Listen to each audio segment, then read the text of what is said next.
Okay, we're taking a look at Danelle's work. We have three items on the table. First we have a drumstick that she made.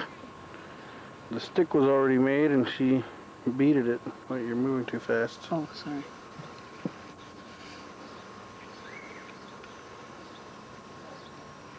Is there anything you would like to tell us about the detail? I just want to make sure I remember I skipped between 2 beads for that long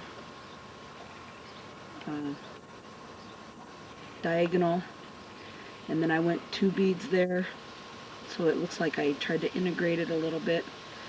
On this, you can't really see it that well, but I tried to blend the dark blue and then a lighter blue and then the white for the feathers. And then on the lightning bolts, I went with the 4 directions colors on each side. So I want to remember that. It took me 12 hours to do this one. Okay. This one here took me about 8 hours, 8 to 10 hours. And I tried to do a blending in, but I didn't skip with the two beads like I should have. But I used a lighter blue instead of the turquoise with sunburst design. Again, the lightning bolts are with the 4 directions colors. This time I went with the blue, the black, the blue, and the white for the feathers. And then I had a little bit more space left, so I just put some dots in there, which I wished I would have put the dots up on this one now because it really adds more to it. The colors are really bright right now. And then I put pony beads on the bottom here, but this one doesn't match, so I have to get a different one. And it's all the 4 directions colors. Okay. This looks fairly easy. I want to remember that the inside stick is made out of fiberglass. Inside the leather part, it looks like it was just wrapped in some kind of cloth. Hold it still. Like, must be like canvas or something. And then it's got the leather wrapped around it. And then it's got sinew or strong cord, and it looks like it was probably glued down to secure it down. Stitches start up here on the front and go all the way around. The stick goes all the way through, and this one has a length of leather hanging down from it. But inside the leather, it looks like there's some kind of cloth. Okay? Okay. My latest project is a traditional women's dress. It's really for a little girl. It's for a toddler who's, she's almost 2 years old. This is how it'll be on her, and I'll have Madison model it after a little bit. But I want to remember how I did this by taking thick leather strands, and I put the smooth leather on the top and the rough leather on the bottom, punched it, and I went with 8 holes. Then I used the sinew to combine them all together, and I put shells on the bottom. I used 8mm plastic pony faceted beads, red, see-through, and orange. These are some bones that I had that were, I guess they got shaped, or they had things kind of carved out of it. Then on the front, this is the front, and I used longer bones for the middle and then shorter bones, and I used short bones up on the side here. The spacers in between I used I didn't want anything heavy because it was a little girl wearing it, so I used plastic spacer beads that I used in there, and these are the gold ones. In the middle I put glass light blue pony beads with bone feathers, and then I also made it so that it was evenly spaced. When I wrapped the inside, I just made a long piece of sinew and just ran it around through, so I wouldn't have to worry about showing knots or anything like that. On the top I went 3, and it seems to work out fine. If I pull it out, it should go around her head pretty well. Should stay on her shoulders pretty good. I used these bone spacers. There were only 2. At first I was going to use 3, but now I'm kind of glad I went with the 2 because I think that'll go much better on a smaller girl. And then back here I did the same thing about the spacers and the beads and the bones, using smaller bones. And some of the shells that I had didn't have holes in it, so we had to drill holes in them. But it worked out fine to do it that way. And again, the leather is, the smooth top is on the top, and then the long pieces of leather that looped around to hide any knots.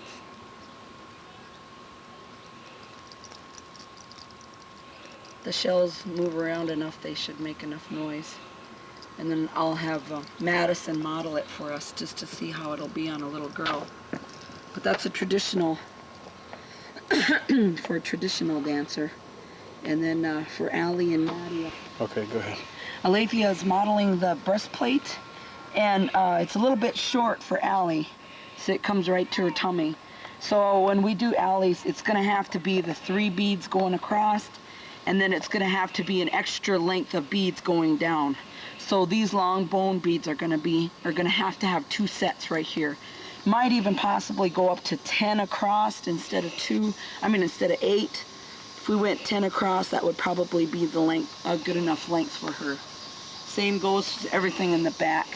As far as the width for her neck, it might be helpful to have one more, turn this way, might be helpful to have one more set of beads so that it would droop down a little bit more, to have 4 sets instead of 3 sets. So we'll have 3 sets of bones, a total of 9 on one side there.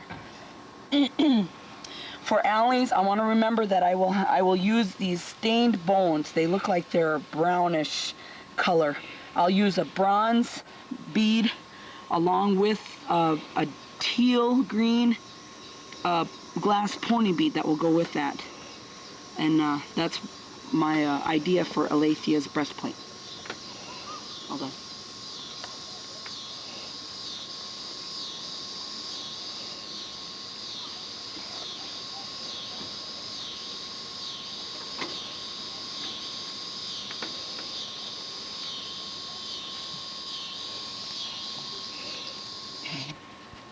It appears like it's long enough.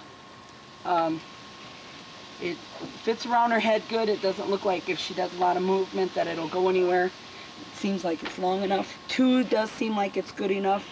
Maybe in the future we might consider doing 10, but it still looks fine to do it that way. For Madison, what we're going to do is we're going to do black beads with the turquoise blue glass faceted bead, and probably silver spacers. So we'll want to remember that about hers. I said this for JD. And then for Madison's, also what we want to do is she might be good enough to have one more set of bones that will go down on both sides. This would probably be good enough for her, but if she's going to get a little bit older, we might want to consider putting another length on there, and it would probably come to about right there, and that would be fine to do it that way. But this is good the way it is now. I think for Jadine, it will probably be fine. Turn around this way. I think for Jadine, it will probably be functional enough for her. Mommy, Turn is this this way. done? Okay. Mommy, is this done? Mommy, is this? Okay, what we have here is a knife in a sheath. We had a guy come up to us and asked if we could bead on it. When we first got it, it was in pretty bad shape, and then I'll have Ron explain what he did with the leather. But as far as the beadwork, the guy wanted me to do something that had Desert Storm colors on it because he served in Desert Storm. So he wanted this in a camouflage design, and then he wanted something, he didn't care what the design was, but he wanted something that had in bright bold letters the United States Marine Corps. So we put that on there. So I did all this on the loom, put a backing on it, and I just glued it on. And so far it's staying. Doesn't look like he's only going to be using this when he goes to powwows and things like that, and so he doesn't plan on using it. This part here is the handle. He wanted it in a Desert Storm color. We could not find like a tan, so we found something that looked more like a bone.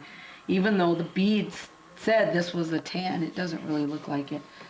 But maybe over time, as the beads fade and get darker, it might look more like Desert Storm, the colors actually. But this got as close to being camouflage as we could get it.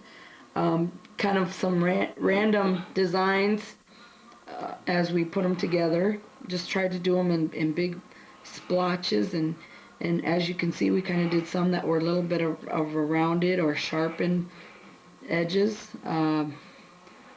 This here looks more like a circular type, so if we ever get to a point where we would like to make a circle, it's not going to be a full circle, but it gets pretty round in some of these parts. So something to keep in mind for future projects.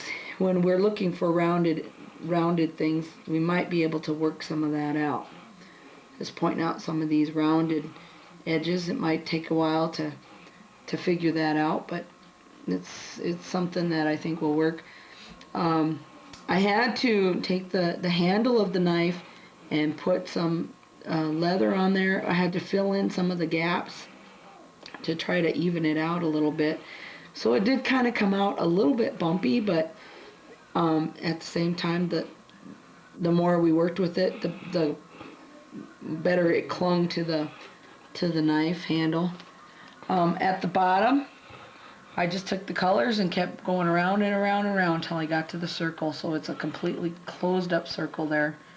Doesn't look like I have too many gaps in there, but that's something I will have to watch in the future, is to watch the gaps that might happen on the end. And then to cover the bottom part, I put a button, a sharp two-pronged button that I put on the bottom, because there was a hole here and it looked like it was broken. I didn't realize that it was meant to be there, but I just put that button in there to try to cover it up, so if they ever did put leather in there or whatever, that buffalo button will kind of help add some more detail and design to it. Push ball.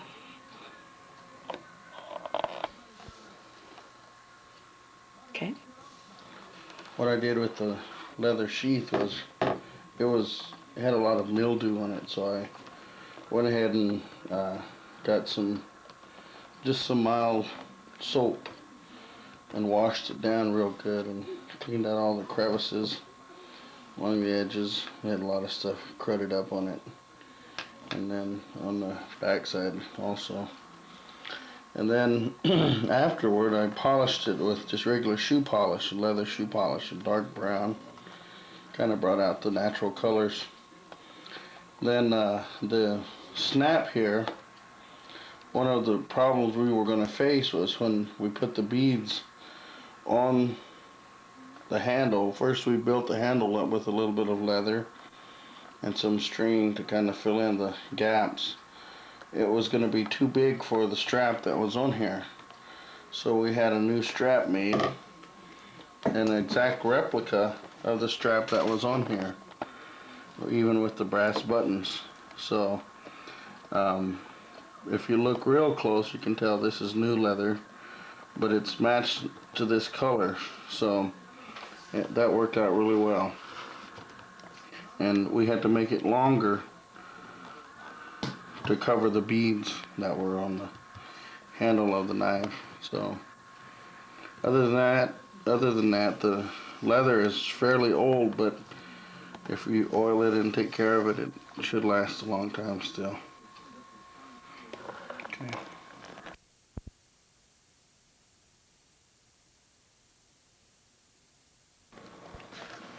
One feature we wanted to show was the blade. This knife is an antique. It's World War I model. It's the original GI issue K-bar, and you can see right along the edge here it says K-bar, and that's the original use the ones, and on this side it's stamped with USMC. So this is an authentic antique one. And so the blade was fairly darkened, had a little bit of rust on it, and had a lot of nicks along the edges. So what I did was I took a small file, kind of smoothed down the edges. You can still see where it's kind of rough, but at least it's smooth now.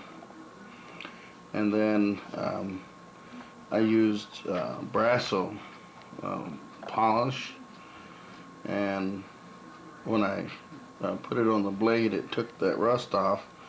It kind of lightened up the blade a little bit, so it made it look a little better.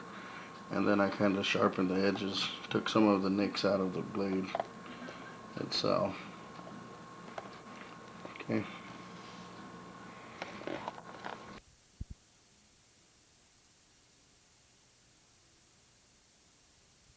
Okay, what we have here is a project that was given to me.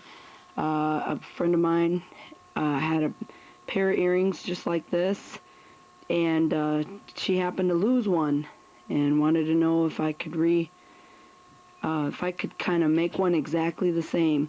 Well, as I looked at the earring, I could tell that the beads were kind of fading out, so I told her that if I couldn't make it exactly the same, that I would make her a brand new pair. Well, here is the pair.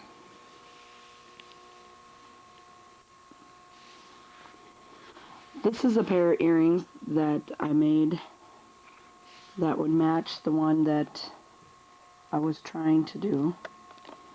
And these have a little bit more shine to them. They're not exactly the same, but they're pretty close.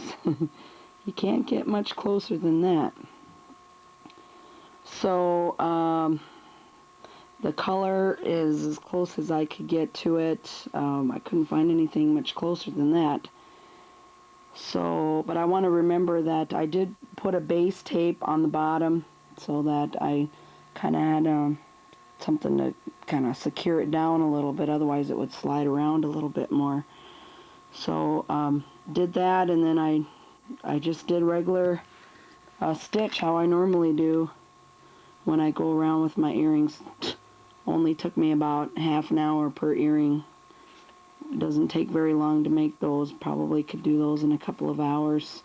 That would include, you know, figuring out your design and everything. It didn't take long at all to make those.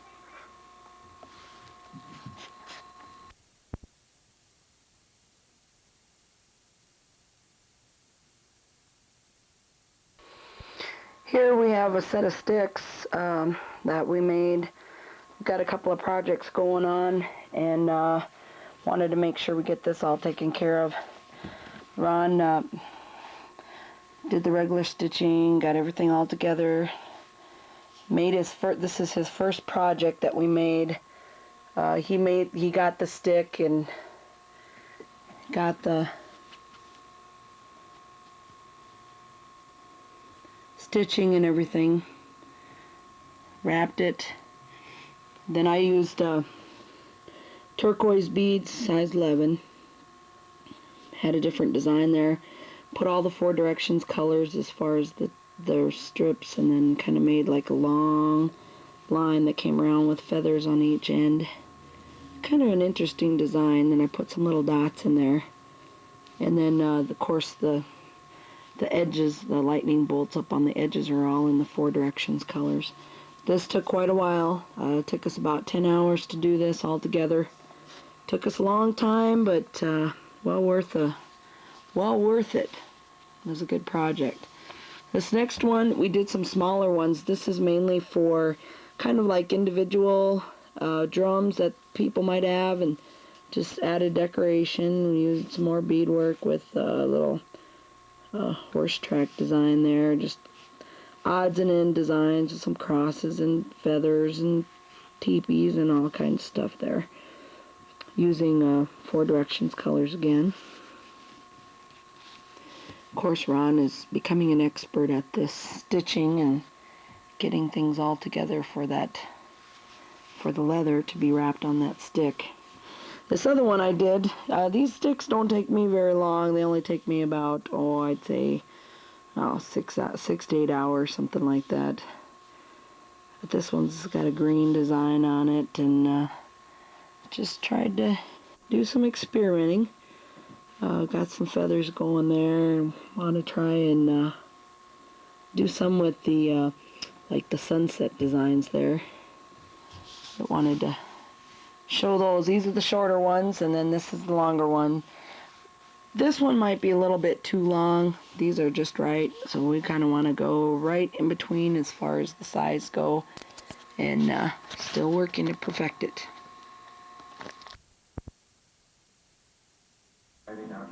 Okay, we have another smaller individual size stick. Wanted to make sure I remember about the sunburst designs. Went with the red and the orange and the yellow. The yellow didn't quite, the size, rather, didn't really fit that well, but it's manageable. Turn that off, turn that off. Okay. On these, I want to remember about the dark blue. I went with the Montana blue, a lighter shade of blue, and then the light blue that I made the feathers with. And then this particular design, I made broken up lines so that in the middle on the white, it almost looks like it's rain coming down. And then they all match their feathers, and they alternate in between each one. And I changed them with the lighter and the medium blue so that they alternated. Okay.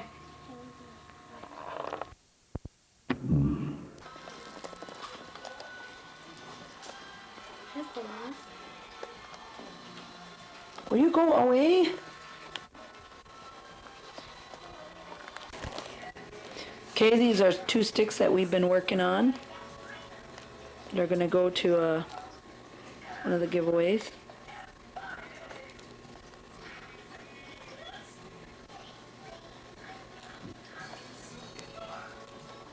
Okay, we're recording. Right. Ready? Yeah. Okay, the first thing that I want to remember is this is a pair of hoop earrings, and wrapped white tape around them and went around with the regular stitch, and then did a little flower in the front there, 3 along the edge. I used Delica beads on these.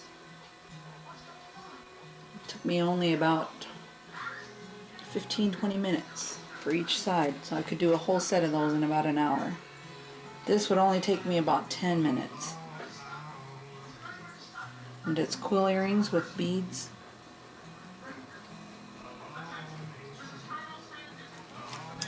Okay, this is my first try at moccasins. It's a pair of newborn moccasins. I went ahead and pieced out the leather and everything, put it all together, and it turned out pretty good. I used shiny size 11 beads for all these, and I want to remember that I put little slits in here, and then the tongue I attached at the bottom here. Bent it over, and then put the laces inside. I've even put little fringes in the top so that I would remember. These took me about 2 days to do those. Okay, next I have is a pen, which only took me a few hours, 3, 4 at the most. And I went all the way to the bottom, and then put the loops on there with the bugle beads. Used Montana blue and a light blue and a white, size 11. Okay, on this I used size 11 bead, and just went with the basic brown again. This only took me barely 2 hours.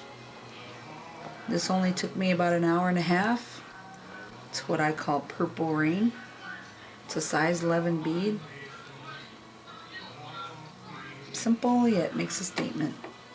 Okay, this one here, this only took me a couple of hours.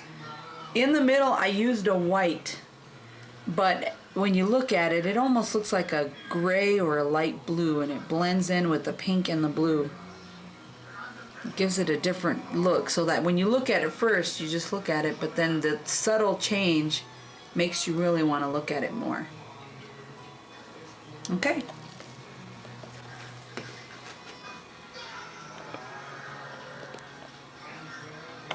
This is another choker that Danelle made. She wanted me to show it to you. Just a regular kind of choker with spacer beads, bone beads, and then the arrowhead is made out of pipestone. And she sewed the leather straps on there at the end.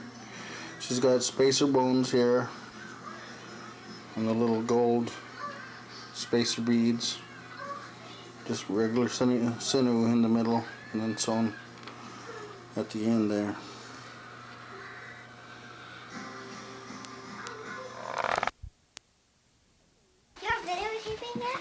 Okay, we have right here a mask, and as you can see up here on the top, there's a coyote.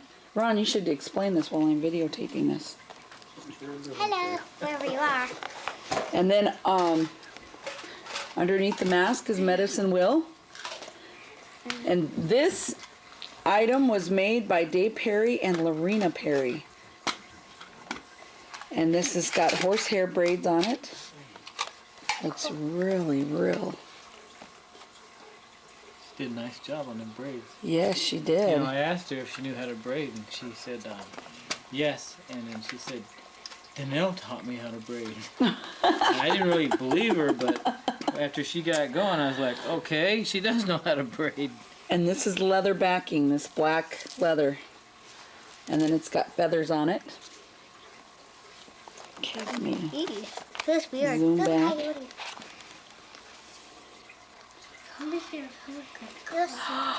Looks very good. Job well done. Thank you. This is the breastplate that Danelle made for Jodine, for James.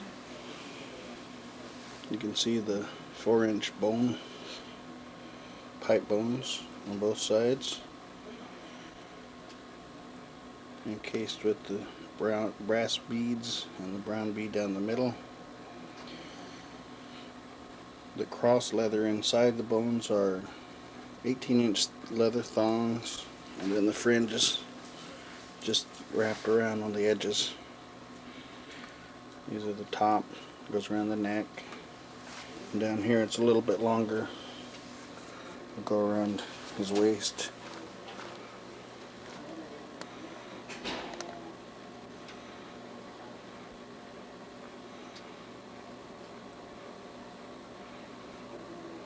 It's quite heavy with those brass beads on there.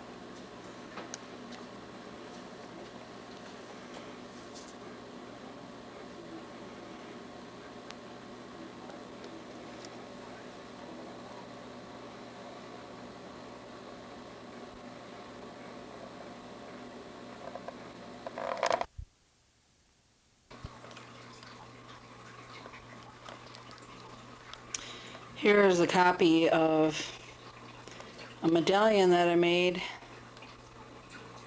using size 11 beads.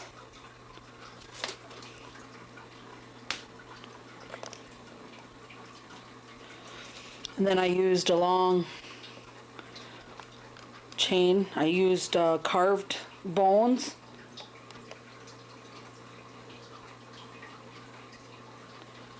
Regular long bones, and then I put glass faceted beads all along the edge here with strings of beads. This medallion here is going to Father Al as a gift from Derek and Gail. This here is another medallion that I made using Delica beads. And then this too also has carved bone on it with polished glass beads all along the neckline. I used 3 strands, try to strengthen it a little bit. And then also I used a string of beads here with bugle beads.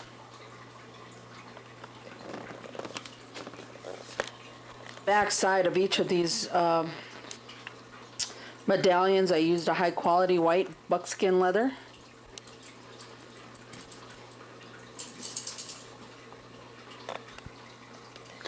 I also made a blue pen. It's blue with white on it.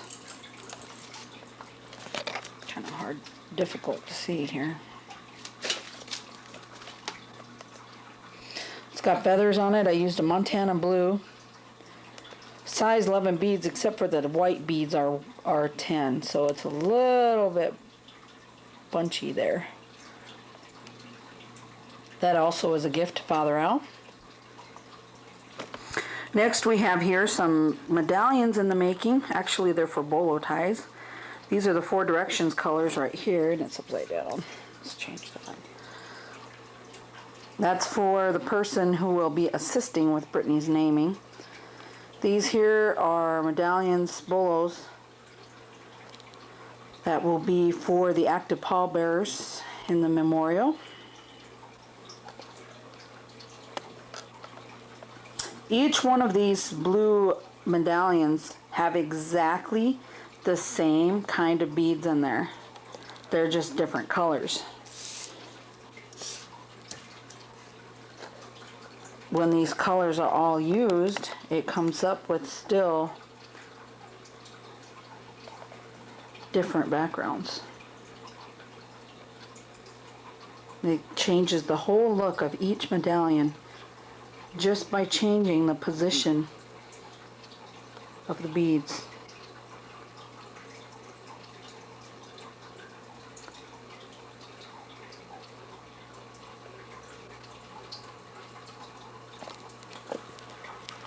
I want to make a note of this bracelet that I made using glass polished see-through beads, and also size 9 3-cut or not delicas, but size 9 3-cut. They're just stranded on there. The spacers, I used a soft white buckskin leather to separate them.